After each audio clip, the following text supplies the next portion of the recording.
But we start in Athlone, outside Cape Town, with the incident that became known as the Trojan Horse killings. Some 1,200 years before the birth of Christ, the Greeks waged war against the people of Troy. After 10 years of war, the Greeks had a brilliant plan.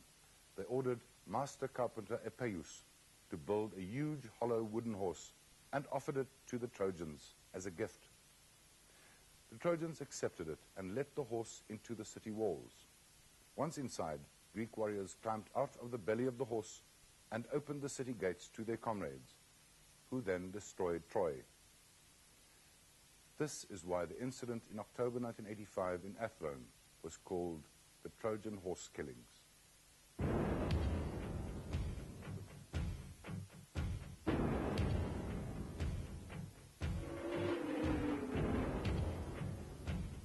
October 1985, the height of the school boycott and the UDF's growing anti-apartheid resistance here in Athlone on the Cape Flats. Clashes between police and protesters are now a daily occurrence. Finally, on the 15th of October 1985, the police hit back with a vengeance. This time, they go into Athlone in an unmarked railway truck, hidden in wooden crates on the back of the truck. At first, it attracts little attention, but it drives up the road again, expecting trouble.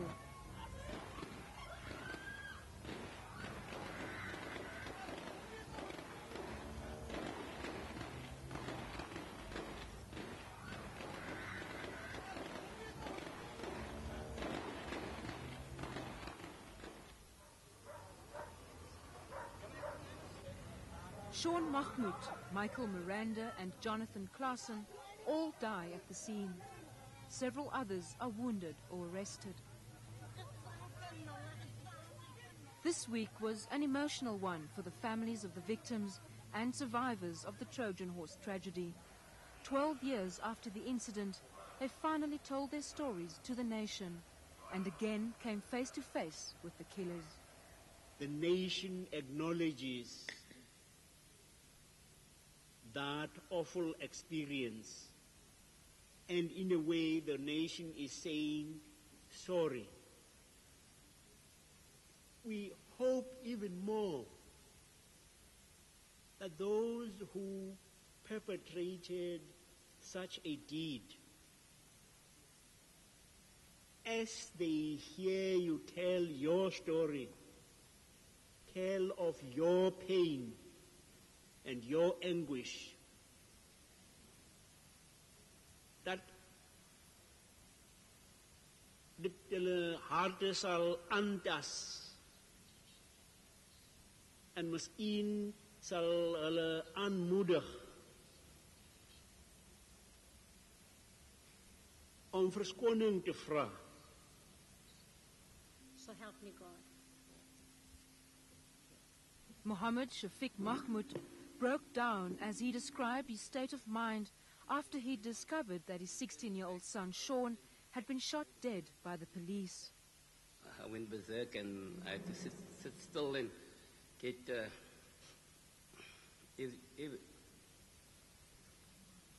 Georgina Williams, the mother of 12-year-old Michael Miranda, also had great difficulty reliving the horror of her child's death. He had 2 bullets in his forehead, holes, and about 3 down his face. And Zainab Raycliffe has suffered from a nervous condition since the day the police sprayed her home with bullets. She too had been shot as she tried in vain to protect her son, her nephew and several of their friends who'd come running into the house during the Trojan Horse attack. Die 15 Oktober was 'n dag wat ek nooit sal vergeet nie. Dit was amper soos 'n oorlog gewees. raise your right hand. Shafwan Raycliffe, who abused drugs to try and escape the pain, is still convinced that the police had planned to kill that day. Dit was 'n baie sad story om dit so te sit. Is 'n dag wat ek ook nooit sal vergeet nie. Ek het gesien hoe my vriend doodgaan, Sean Mahmoud. Dit was baie hartseer vir my. Ek het seker vir maande gehuil by myself en om te sien hoe 'n vriend van jou doodgaan, wat jy saam op skool gewees het van primêre skool tot na hoërskool, is nie 'n lekker ding nie. Vir wat hulle aan ons gedoen het, kan nie terugbetaal word nie, maar ek dink die polisiemanne wat dit gedoen het, ek dink hulle moet hulle straf kry. En dan sal ek Epeius en so hulle moet net hulle straf kry wat hulle moet kry.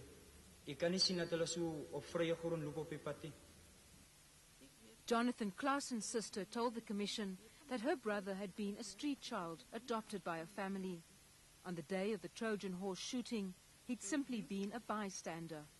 Die volgende oggend het ons hom gaan uitken by die mol. En daar was bloed in sy mond gewees en tot in sy nek en dis Amina Abrams described her anguish as she held her 2 wounded children in her arms that day. She said the attack had left her son Toya mentally unstable. So it's very difficult for you to understand how you were shot and how your friends died. Yeah, and actually what I also want to know is who was the person that actually gave them the permission to take the law into their own hands. I mean, at that stage and at that age, I couldn't understand that.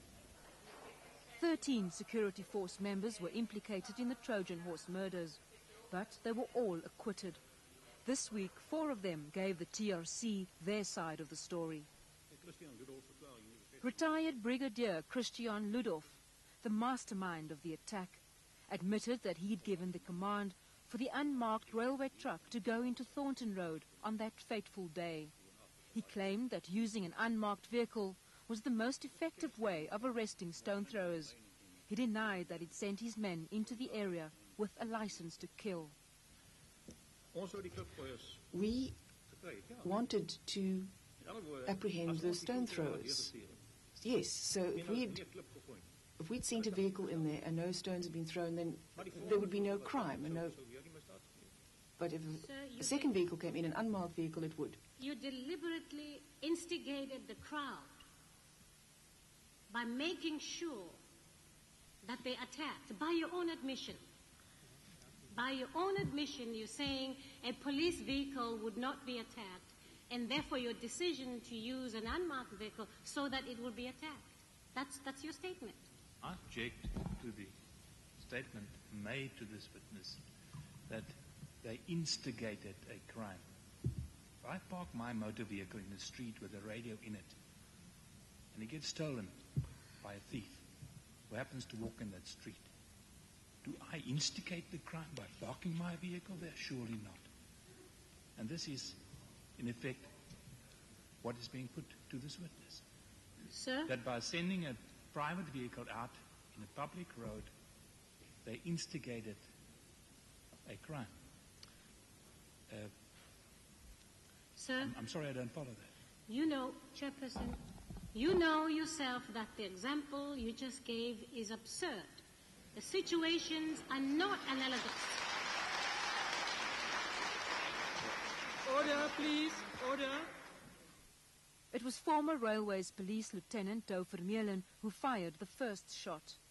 He admits that he fired at least 7 shots at Sean Mahmoud, but denies shooting the boy in the back. He says he shot in self-defense when the crowd attacked the police. The fact that people, and especially a young child, lost their lives in this incident is something which will stay with me till the day of my death. I'm sorry that such a thing had to happen. And today I realize that if the government of the day had started on the road of negotiations at a much earlier stage, incidents such as these would never have taken place.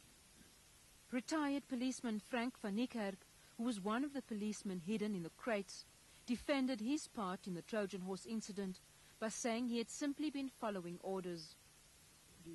It was not for me to refuse to enter the area and to patrol the area. I had no choice. I had to do what I was told in the performance of my duties. I wasn't in a position to refuse. When the hearings ended late on Wednesday evening, there appeared to be many questions about the Trojan Horse killings that remained unanswered. Survivors and families of the victims say the main questions for them are how to forget the fear they experienced during the attack and how to forgive the killers, so they can honor the memories of Sean Mahmoud, Jonathan Claassen and Michael Miranda by finally making peace with their deaths.